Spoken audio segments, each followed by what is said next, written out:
started off, it was me and Stack. No, we was on our Kobe and Shaq shit. That was probably like 02. But Stack and Core was always cool because they from the same hood. So Core had a show coming up and shit, so it was like, yo, I want us to do the grinding freestyle. So that was like 03. So it was me, Core, Mike Mills, and Bishop.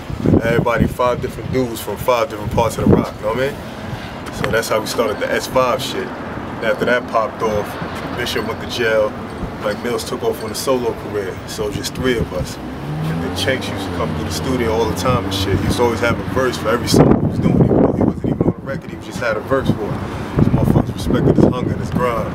So it's like, yo, fuck it.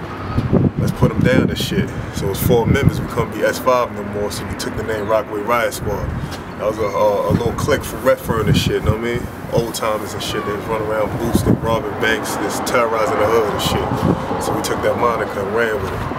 The Stack was just in the crib one day, fucking with the and that shit just, it was a wrap after that.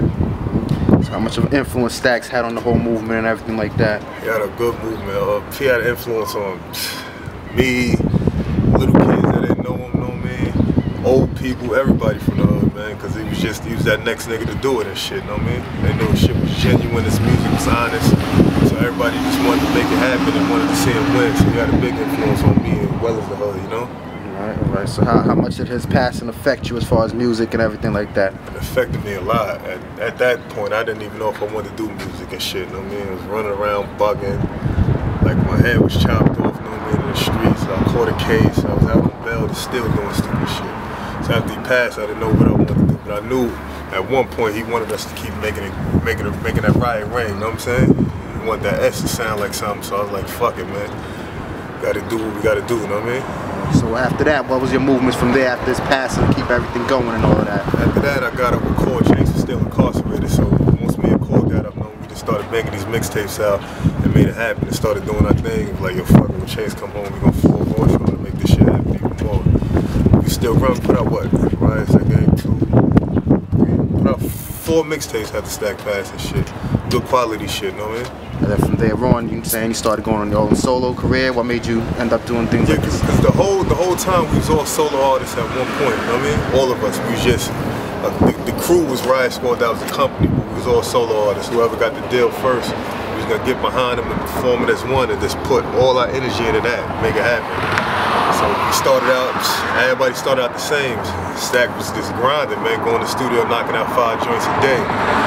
Just took off, so it was like, well, fuck it, we're just gonna get behind that and make it happen. We get through the door, we're gonna kick this shit off.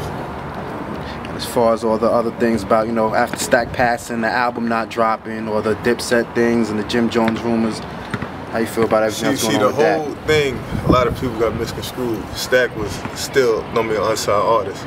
He was never signed to Jimmy or Bergen. But we tried to make the deal happen through Asylum and shit, you know what I mean, when he was alive and then when he did pass, you know what I mean? But the whole thing with Stack was, we tricked him actually, funny shit about it, we tricked him to go up there and take the meeting.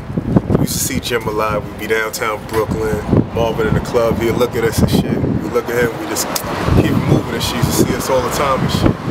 So one time we was listening to the radio, we just took a meeting with Jay-Z and shit.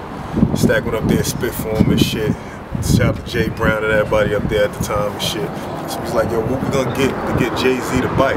What he likes? He said competition. So we sat in the crib one day, the radio came on. He was like, yo, Jimmy just got a new situation at A&R at Warner. So that was the perfect time. He was like, yo, they don't fuck with each other.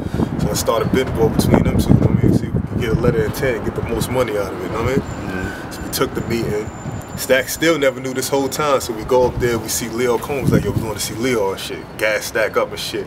We see Leo in the lobby, he's like, what's up, fellas, you coming upstairs? So it just worked perfectly. He ain't know us from nowhere, so I'm like, fuck it, we got him. Get to the office, he sit down, Jim come out the office, Stack like, oh, man. So we get to talking, Stack was like, yo, I got some music and shit. He's like, I already know what it is, man, you ain't got to say nothing, come to the studio.